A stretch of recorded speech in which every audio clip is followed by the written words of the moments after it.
কোথায় সুবিধা? ওই শুধু ওই দিদি ওই টাকাই দিচ্ছে, আর কোথায় সুবিধা আছে? তাও আমি অফিসিয়ালি ভাবে ডিক্লেয়ার করতে চাই, আমি অবশ্যই দিকেই দেবো। ভোটের আবহাওয়া দপ্তর বলছে উত্তেজনার পারদ চড়েছে, উত্তেজনার পারদ বাড়ছে। আর কিছুদিন বাদে বিধানসভা নির্বাচন, দাঁড়িয়ে রয়েছি মানিকতলা বিধানসভায়। বলা চলে 2011 থেকে এটা পাণ্ডে পরিবারের এলাকা, অর্থাৎ সাধন পাণ্ডে, শুক্তি পাণ্ডে এবং এখন শ্রেয়া পাণ্ডে। কোন ইস্যুটা এবার ভোটে তাদের জন্য ফ্যাক্টর হবে? এবারে ভোটে কি সেই একচেটিয়া প্রভাব, পাণ্ডে পরিবারের প্রভাব দেখতে পাবো আমরা? কারণ বিপক্ষে রয়েছে তাপস রায় আর মৌসুমী ঘোষের মতো এক্সপিরিয়েন্স নেতারা। তার সামনে এই প্রথম বিধানসভায় দাঁড়াচ্ছেন শ্রেয়া পাণ্ডে। কতটা কঠিন হবে তার জন্য লড়াই, আপনাকে জানাবে রাশকাট।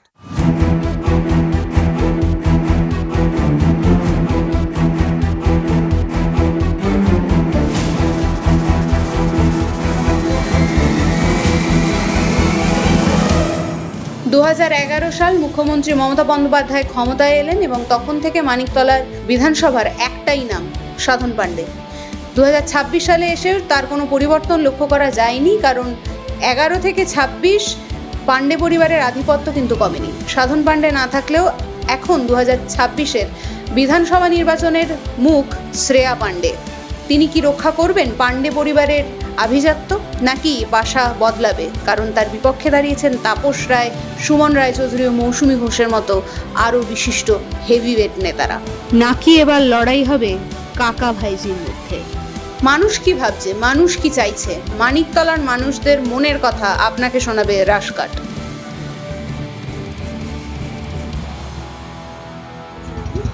কোথায় সুবিধা? ওই শুধু ওই দিদি ওই টাকাই দিচ্ছে, আর কোথায় সুবিধা আছে? নতুন কাউকে চাইতে বলছি, দেখুন যে আসে সেই প্রত্যেক বছরে এরকমই করে, ভোটটা যেই হয়ে যায় তখন আবার লেজ গুটিয়ে চলে যায়, কিন্তু দরকারের সময় আমরা পাই না। ভোটটা তো একান্ত ব্যক্তিগত ব্যাপার, তাও আমি অফিসিয়ালি ভাবে ডিক্লেয়ার করতে চাই, আমি অবশ্যই দিকেই দেবো। হলে ভালো, এটাই হেড সরকার থাকলে ভালো। 5 বছরে কতটা উন্নতি হয়েছে? হয়েছে যতটা হবার, আরও বেশি হওয়া দরকার ছিল। আমরা আশা করেছিলাম বেশি হবে, তো আরও দরকার ছিল। বিধানসভা নির্বাচন দরজায় কড়া নাড়ছে। মানিকতলা বিধানসভায় দাঁড়িয়েছেন শ্রেয়া পাণ্ডে। পাণ্ডে পরিবারের একচেটিয়া আধিপত্য এবার কি ভাঙবে, নাকি একই থাকবে? কথা বলবো সাধারণ মানুষের সাথে। মানিকতলা উন্নতি ভালো, আমাদের এই কেন্দ্র মানিকতলা কেন্দ্রের উন্নতি ভালো, কিন্তু সবাই ভালো। আমাদের সাধনদাও ছিল, সাধনদাও অনেক ভালো ছিল, যখন আপদ বিপদে এগিয়ে আসতো। ঠিক আছে, এখন তার মেয়ে দাঁড়িয়েছে, ওনার মেয়ে শ্রেয়া। টাকার মধ্যে তো 90% আশাবাদ দিয়ে আছি।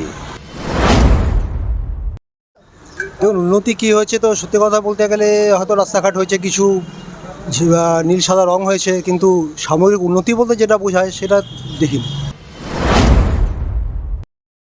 ভোটের আবহাওয়া দপ্তরে আজকে কথা বললাম মানিকতলা বিধানসভা মানুষদের সাথে। কলকাতার 11টা বিধানসভার মানুষদের খবর, মানুষদের মনের খবর, রাজনৈতিক চাপানোতর তুলে ধরবে আপনার কাছে রাশকাট। আজকে মানিকতলা বিধানসভা, কালকে অন্য কোনো বিধানসভায় তাদের মতামত জানবো। কোন দল এবার সরকার পক্ষে আসবে, নাকি যে দল একচেটিয়া রাজত্ব করছে তারাই থাকবে? সমস্ত খবর আপনার কাছে তুলে ধরবে রাশকাট। ক্যামেরায় অর্কপ্রভ চক্রবর্তীর সঙ্গে শ্রীমন্তী, রাশকাট, কলকাতা।